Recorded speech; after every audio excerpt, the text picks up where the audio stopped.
नमस्कार। मैं ईश्वर को और अपने आराध्य और इष्ट को साक्षी मानकर कह रहा हूँ कि आज का ये जो वीडियो है, ये मैं अपनी इच्छा से नहीं बना रहा हूँ। मैं मेरे ससुराल पक्ष के ऐसे रिश्तेदार के कहने से, ऐसे मेरे प्रिय और जो मुझे बहुत प्रेम करता है, जो मुझसे उम्र में लगभग 15-16 बरस छोटा है, ऐसे रिश्तेदार कहने से बना रहा हूँ। और उसकी बात को मैं इसलिए नहीं टाल सकता कि मेरे घर में उसका इतना प्रभाव है, इतनी घुसपैठ है, ऐसा हस्तक्षेप है कि वो चाहे तो हम पति पत्नी में मनमुटाव करवा दे और उसका बस चले तो वो हमारा तलाक करवा दे। तो अपना बूढ़ा बाप बिगड़ने के डर से मैं ये उसका कहना मान रहा हूँ आतंकित होकर, और जो कुछ भी कह रहा हूँ ये मैं अपनी ओर से, शब्द मेरे हैं, बात उसकी है। नमस्कार, मैं विष्णु बैरागी और आप देखना शुरू कर चुके हैं मेरा यूट्यूब चैनल बैरागी की बातें। बड़ी कृपा है कि आप मेरे साथ बन जाते हैं, बने हुए हैं। मेरा ये रिश्तेदार सरकारी विभाग में नौकरी करता है और पढ़ा लिखा है, कट्टर हिंदू है।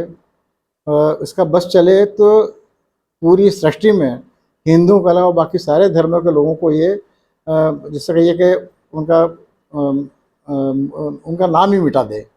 इसे मस्जिदों पे लगे हुए लाउड स्पीकरों से बहुत तकलीफ़ है। इसका बस चल रहा तो बम गिरा के उन लाउड स्पीकर को वहाँ से हटा दे। इसके मुंह से मैंने मुसलमानों के लिए मुसलमान शब्द कभी नहीं सुना। हमेशा या तो मुल्ला या मुसट्टे कह के संबोधित करता है। बहुत कट्टर है। मोदी जी का बहुत भगत है। मोदी खुद के प्रति जितने वफादार नहीं है, उससे अधिक मेरा ये प्रिय रिश्तेदार मोदी जी के प्रति वफादार है।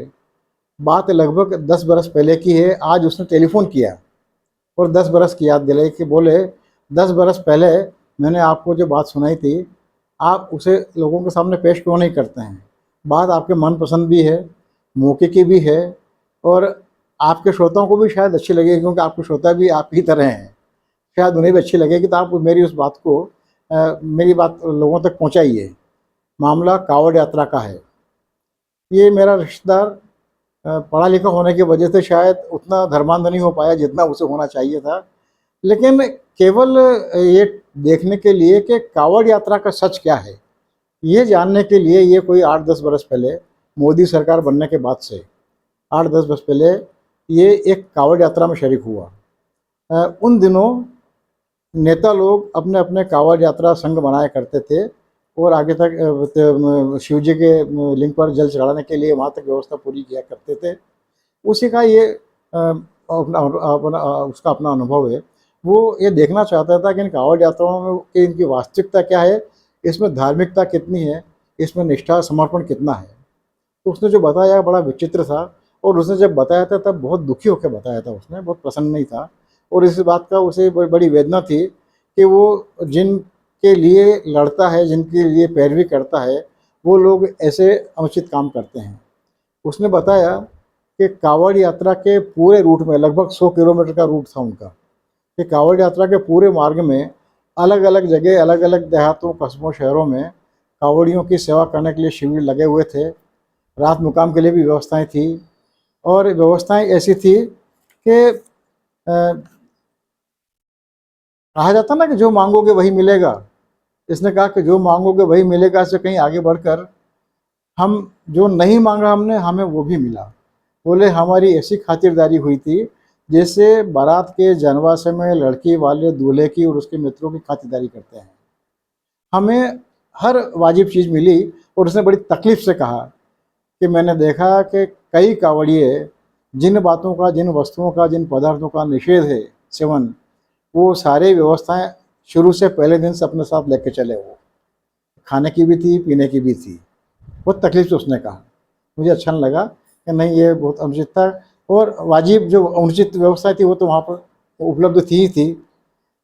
उसने बड़ी विचित्र बात कही कि हमारी ठिकानों पर हम लोगों की पूछ परख होती थी, लेकिन कभी हम भूले भटके यदि सड़क पर किसी दुकान के सामने खड़े हो जाते थे तो दुकानदार दहशत में आ जाता था और वो हाथ जोड़ के पूछता था, हुक्म करें, आपको हमसे क्या चाहिए। और उसकी इच्छा होती थी, वो कहता नहीं था, लेकिन उसके आंखों से टपकता था कि प्रभु आपको जो लेन देन करना हो लो और आप मेरी दुकान के सामने से फ़ौरन बढ़ जाओ।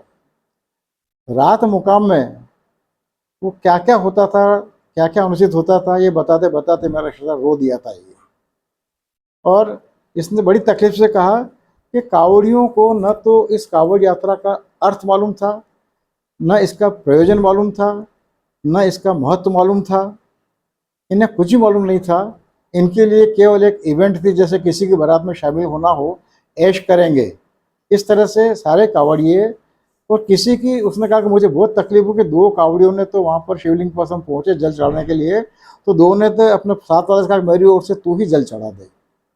बस ये मेरा रिश्तेदार रोया ही नहीं, बहुत तकलीफ में था। और उसने कहा कि मैंने इस यात्रा से मैंने कसम ले ली कि मेरी पार्टी के नेताओं द्वारा, मेरी विचारधारा के आयोजकों द्वारा आयोजित ऐसे किसी भी सामूहिकता में अब मैं कभी शरीक नहीं होऊंगा।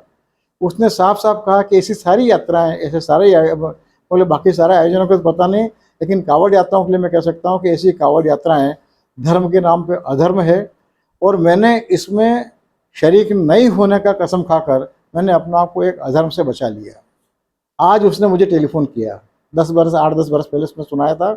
आज उसने टेलीफोन किया कि मेरा आग्रह है आपसे कि कृपा करके आप मेरी बात को जरूर पहुंचाइए। कभी भूले भटके एक आध आदमी भी यदि कांवड़ यात्रा से निरुत्साहित होगा, तो बोले मुझे लगेगा कि वो एक अधर्म से बच जाएगा। मैंने उससे कहा कि तेरा नाम डालूं? बोले आप पे छोड़ता हूँ मैं नाम उसका नहीं बता रहा हूँ, मजबूरी है, सरकारी नौकरी में है, जब तक वो सेवानिवृत्त नहीं हो जाए तब तक उसका नाम मुझे नहीं बताना चाहिए। और वैसे भी पत्रकारिता का पहली शर्त है, पहला धर्म है कि अपने सूचना सूत्र को गोपनीय, उसकी गोपनीयता की रक्षा करे। इसलिए उसका नाम नहीं बताना मेरा धर्म भी है और मेरी मजबूरी भी है। और जिस दिन वो सेवानिवृत्त होगा और उस दिन वो कहेगा, तो यकीन मानिए उस दिन उसका नाम भी बता दूंगा। हाँ, उसने एक बात कही कि यदि आपके किसी श्रोता को मेरी किसी बात पर अविश्वास हो, तो आप उसे मेरा नंबर दीजिएगा, मुझसे बात करा दीजिएगा, लेकिन ये उससे पहले विश्वास कर लीजिएगा कि वो मेरी पहचान उजागर नहीं कर दे। इसलिए यदि आप में से कोई पूछेगा भी सही, तो मैं उसके सेवानिवृत्त होने के बाद मैं आपकी उससे बात करा दूंगा। आज बात नहीं करा पाऊंगा, क्षमा कीजिएगा। लेकिन दोहरा रहा हूँ अपनी बात को कि मैं अपने ईश्वर, इष्ट, आराध्य के साक्ष्य में कह रहा हूँ कि ये वीडियो मैं अपनी इच्छा से नहीं बना रहा हूँ, और मेरे उस प्रिय ससुराल पक्ष के प्रिय आतंकित कर देने वाले रिश्तेदार कहने से बना रहा हूँ। उसका कहना था कि ये हम लोगों ने इतना कट्टर नहीं होना चाहिए कि हम धर्म के नाम पर अधर्म करना शुरू कर दें, और दिखावे से धर्म नहीं होता, ये उसने मान लिया। पता नहीं उसने इतना कैसे कबूल कर लिया, क्योंकि इस किस्म के जितने लोग हैं वो अपने हर गैर वाजिब बात को वाजिब करने के लिए ज़मीन आसमान एक कर देते हैं, और शंकराचार्य तक को गाली दे देते हैं। ऐसे में मेरे इस रिश्तेदार का पर मुझे इस बात का गुमान है कि उसने धर्म के मर्म को पहचाना और प्रदर्शन के धर्म को उसने स्वीकार नहीं किया, और प्रदर्शन के धर्म में शरीक होने के अधर्म से खुद को बचाया। उम्मीद आपको अच्छी बात लगी होगी। एक बात आपसे विशेष कर रहा हूँ, मैं यहाँ पर 2 चित्र दे रहा हूँ। दोनों चित्र देख के अधिकांश लोग बड़े खुश होंगे अपने बच्चों की इस दशा में देख के, लेकिन मुझे ये ऐसे चित्र देखकर मुझे बहुत दहशत होती है, डर होता है। सच मानिए मेरी रीढ़ की हड्डी में सिहरन आ जाती है।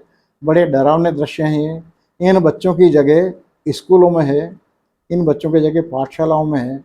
ऐसे आयोजनों के लिए जिनमें धर्म के नाम पर अधर्म होता है, उसमें इनकी जगह नहीं है। कृपा करके अपने और अपने आसपास के बच्चों को बचाइए। मुझे लगता है ये सबसे बड़ा धर्म होगा, ये सबसे बड़ी ईश्वर सेवा होगी। बहुत बहुत धन्यवाद, नमस्कार।